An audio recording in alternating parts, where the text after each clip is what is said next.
अस्सलामुअलैकुम वरहमतुल्लाहि वबरकात। अल्लाह के नाम से शुरू जो बड़ा कृपालु व अत्यंत दयावान है। हमारे देश में रहने वाले बहुत सारे भगवाधारी हिंदुत्व आइडियोलॉजी के लोग कश्मीर को अपने बाप की जागीर समझते हैं, लेकिन वहीं जब चाइना हमारे देश के गलवान वैली को कब्जा कर लेती है तो इनको सांप सूंघ जाता है, ये हिजड़े बन जाते हैं और चुपचाप अपने घरों में चूड़ी पहनकर बैठ जाते हैं। तब चाइना के खिलाफ इनके बोलने की हिम्मत नहीं होती। वही कश्मीर के लोग जब अपने हक की मांग करते हैं, सरकार द्वारा जॉब, रोजगार, स्कूल, कॉलेज, हॉस्पिटल की मांग करते हैं और ना मिलने पर आजादी की मांग करते हैं, जो इंडियन आर्मी पर वो एलिगेशन लगाते हैं कि इंडियन आर्मी उनके साथ छेड़छाड़ या लिंचिंग या खून करती है, उस पर कोई भी इन्वेस्टिगेशन नहीं बैठाई जाती, जिसकी वजह से कश्मीरी आवाम आजादी मांगने पर मजबूर हो जाती है। चाइना द्वारा की गई वो हरकत जिससे 20 जवान शहीद हो गए और कश्मीर में पिछले 9 महीने से लॉकडाउन लगाया गया, मैं इन दोनों को मर्ज करके एक पूरा टॉपिक आपके सामने रखूंगा और ये वीडियो पूरा का पूरा कश्मीरी मुसलमान के उस मजलूम मुसलमान पर बेस होगा जिनकी आवाज ना कोई मीडिया उठा रही है, ना ही भारत में रहने वाले वो आवाम जिसमें कश्मीरी मुसलमान उनसे उम्मीद लगाए बैठे हैं। हालांकि उनको उम्मीद नहीं लगानी चाहिए। चाइना ने हमारे देश के गलवान वैली में लाइन ऑफ एक्चुअल कंट्रोल को पार करके गलवान वैली में घुसकर उनको कब्जा कर लिया। फिंगर 4 तक हमारे देश के जवान को मारा, 20 जवान को शहीद कर दिया, जिसमें से एक कर्नल रैंक का एक हमारा आर्मी ऑफिसर था। उन 20 जवान को शहीद करने के बाद भी चाइना की आर्मी पीछे नहीं हटी और हमारे देश की सरकार ने बदला लेने के बजाय उनको छूट दे दी और इन 20 जवान का कत्लेआम का बदला नरेंद्र मोदी जी की घटिया सरकार, हिंदुत्व सरकार ने नहीं लिया। और वहीं देश के भगवाधारी हिंदुत्व आइडियोलॉजी के लोग जो लिंचिंग करने में माहिर हैं, वो लोग चाइना के खिलाफ बोलने से भी डर रहे हैं। देश का प्रधानमंत्री चाइना का नाम तक नहीं लेता और झूठ कहता है कि ना कोई झड़प हुई, ना ही किसी ने पोस्टिंग पे कब्जा किया, ना ही चाइना हमारी जमीन पर घुसा है। अगर चाइना हमारी जमीन पर नहीं घुसा तो इतनी बड़ी झड़प कैसे हो गई? वही वाकया कश्मीर का है। मेरे भाग्य भाई और बहनों, कश्मीर 9 महीने से लॉकडाउन से भी बदतर स्थिति में है। अगस्त 2019 जब पार्लियामेंट में खास सेशन बुलाया जाता है, पूरे हमारे देश के पार्लियामेंटर को बुलाकर एक बिल पास किया जाता है जिसके तहत आर्टिकल 370-35A को खत्म कर दिया जाता है। उस अगस्त 2019 से लेकर आज जून 2020 तक 9 महीने से कश्मीर में कर्फ्यू लगा दी जाती है। 30,000 से भी ज्यादा आर्मी को वहां पर उतार दिया जाता है। हर घर के नीचे आर्मी बड़े बड़े हथियार लेकर खड़ी है। 8 महीने से उनको नजरबंद और घरबंद कर दिया गया। किसी ने भी यह परवाह नहीं की कि कश्मीर के मुसलमान किस तरीके से जी रहे हैं, किस तरीके से खा रहे हैं, किस तरीके से पी रहे हैं, उनका रोजगार का क्या होगा, वहां के यंगस्टर, वहां के जवान का पढ़ाई का क्या होगा, उनके जॉब्स का क्या होगा, इसकी परवाह किसी भी सरकार ने नहीं की। ना ही इसके बारे में तृणमूल कांग्रेस या सीपीएम या आरजेडी या जेडीयू ने कभी आवाज तक उठाई, सिवाय असदुद्दीन ओवैसी साहब ऑल इंडिया मजलिस इत्तेहाद उल मुस्लिमीन ने, जिन्होंने इस बिल का एतराज किया और तमाम हिंदुत्व लीडर के सामने इस बिल के खिलाफ पूरी वीरता के साथ खड़े रह गए। मेरे भाइयों, 9 महीने से कश्मीर बंद है। उम्मीद करो जब 2 महीने से भारत में लॉकडाउन है तो लोगों के खाने के लाले पड़ गए, ना कोई बिजली का बिल दे पा रहा है, ना ही कोई खाने का इंतजाम कर पा रहा है। तो 9 महीने से कश्मीर की हालत क्या हुई होगी जिन लोगों ने 9 महीने से ना जॉब किया, ना कुछ किया, ना उनका खाने का ना पीने का इंतजाम, कोई खबर ही नहीं है। इंटरनेट को बंद कर दिया गया, जबकि आज के दौर में इंटरनेट सबसे बड़ा मूलभूत इंसान का अधिकार है, जिससे इंसान की रोजी रोटी जुड़ी हुई है। वो इंटरनेट को 9 महीने से बंद कर दिया गया, 4G को खत्म कर दिया गया। क्या यह जुल्म नहीं है? क्या यह गुलामी करने के कगार पर नहीं है? क्या यह अत्याचार नहीं है? बिल्कुल यह अत्याचार है जिसका फिक्र किसी को भी नहीं है। कश्मीर को, जब कश्मीर की बात आती है तो हमारे देश की सरकार हजारों की तादाद में आर्मी को कश्मीर पर उतार देती है ताकि वहां कोई हल्ला गुल्ली ना करे। वहीं जब चाइना हमारे 20 जवान को मार देती है तो हमारे देश की सरकार कहती है कि हमने उनसे एग्रीमेंट किया था गोली ना चलाने की, इसीलिए हमारे आर्मी ने उनसे बदला नहीं लिया। यह कौन सा बेवकूफ वाली बात है?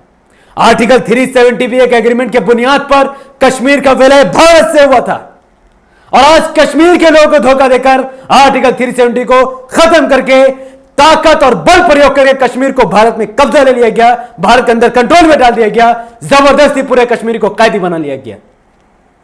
जब कश्मीर की बात आती है, कमजोरों की बात आती है, वहां पर इनको एग्रीमेंट याद आता है।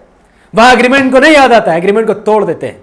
जहां पर चाइना जैसे मजबूत कंट्री अपनी आर्मी को लेकर घुसकर हमारे जमीन में घुसकर 20 जवान को मार देता है, वहां पर इनके एग्रीमेंट को सांप सूंघ जाता है। वहां इनको अपना एग्रीमेंट याद आता है कि हमने एग्रीमेंट किया था गोली ना चलाने की। इससे बड़ा मुनाफिकत, इससे बड़ा हिपोक्रेसी, इससे बड़ी जहालत, इससे बड़ी कायरता यह भारतीय जनता पार्टी के हिंदुत्व आइडियोलॉजी के लोग पूरी दुनिया में दे ही नहीं सकते हैं। आज पूरी दुनिया में भारत की थू थू हो रही है। मुझे बुरा लगता है, मैं इंडियन सिटीजन हूं मुझे, क्योंकि भारत की तूती हो रही है, हिंदुओं की नहीं, ना ही मुसलमानों की, भारत की। कि चाइना ने घुसकर हमारी जमीन हड़प ली, 20 सोल्जर को मार दिया और हमारे देश की सरकार एग्रीमेंट की दुहाई दे रही है। वहीं पर कश्मीर को बल प्रयोग कर उनका एग्रीमेंट को खत्म कर दिया गया। कितनी शर्म की बात है। मैं मिलिटेंट का किसी भी तरीके से सपोर्ट नहीं कर सकता। जिन लोगों ने हथियार को उठाया, जितने भी सारे आज कश्मीर में मिलिटेंट है और जो आज भी बन रहे हैं, वो लोग कश्मीर को डुबा रहे हैं, कश्मीर को बर्बाद कर रहे हैं हथियार की बुनियाद पर। क्योंकि लड़ाई कश्मीर की जो भी जरूरत है उसको हल करने का लड़ाई सहारा नहीं है, लड़ाई सॉल्यूशन नहीं है, बल्कि सॉल्यूशन सिर्फ और सिर्फ डेमोक्रेसी है, अच्छी सरकार, ईमानदार एमपी एमएलए काउंसिलर है। लेकिन एक बात मैं आप सबसे पूछना चाहता हूं कि जब आप कश्मीर की जरूरत को पूरी नहीं करेंगे, उनको जॉब नहीं देंगे, वहां पर शांति की बहाली नहीं करेंगे, वहां का टेररिज्म को खत्म नहीं करेंगे, वहां के लोगों को जो चीज चाहिए उनको नहीं देंगे और आप जबरदस्ती वहां पर लॉकडाउन कर देंगे, तो कोई भी इंसान या तो नक्सली बनेगा, या तो मिलिटेंट बनेगा, या तो फिर अपना भविष्य को खत्म करके खत्म कर देगा। यही कर सकता है। इससे ज्यादा और क्या हो सकता है? क्या हो सकता है इससे ज्यादा? कि आपके सामने कश्मीरी लोग, कश्मीरी अवाम, मैं कभी कश्मीर नहीं गया, रिपोर्ट पढ़ता हूं, जो लोग एलिगेशन लगाते हैं कि इंडियन आर्मी ने उनके साथ अत्याचार किया, लड़कियों के साथ छेड़छाड़ किया या मासूम कश्मीरियों की हत्या कर दी, मैं ये नहीं कहता है कि वो सच कह रहे हैं और मैं उनका सपोर्ट करता हूं, नहीं, बल्कि इतना जरूर कहूंगा कि इस मामले में आज तक इन्वेस्टिगेशन क्यों नहीं बैठाई गई? क्या एक तरफा कश्मीरी लोग गलत बोल रहे हैं? हो सकता है हमारे इंडियन आर्मी की आड़ में, इंडियन आर्मी में ही कुछ घटिया लोग घुसकर इंडियन आर्मी को बदनाम करने के लिए सब करते हो। क्या उनको इंडियन आर्मी से निकालना जरूरी नहीं है? आसाम से भी ऐसी खबर आई थी और कश्मीर से भी। तो मैं इतना ही कहूंगा कि हमारे देश की सरकार खुद चाहती तो कश्मीर का पूरा मसला को हल कर देती, लेकिन वो ऐसा नहीं करेगी। कश्मीरी पंडित की दुहाई देते ही कश्मीरी पंडित को भगाया गया, सबका सब झूठ और फेक अफवाह है। एक अफवाह के बुनियाद पर कश्मीरी पंडित ने अपना घर बार छोड़ा, लेकिन आज नरेंद्र मोदी की जब 6 साल से उनकी सरकार है तो कश्मीरी पंडित को वापस क्यों नहीं बचाते वो लोग? आज तो बहुमत से सरकार है बीजेपी की, लेकिन आज इतना 6 साल उन लोगों ने क्यों लिया?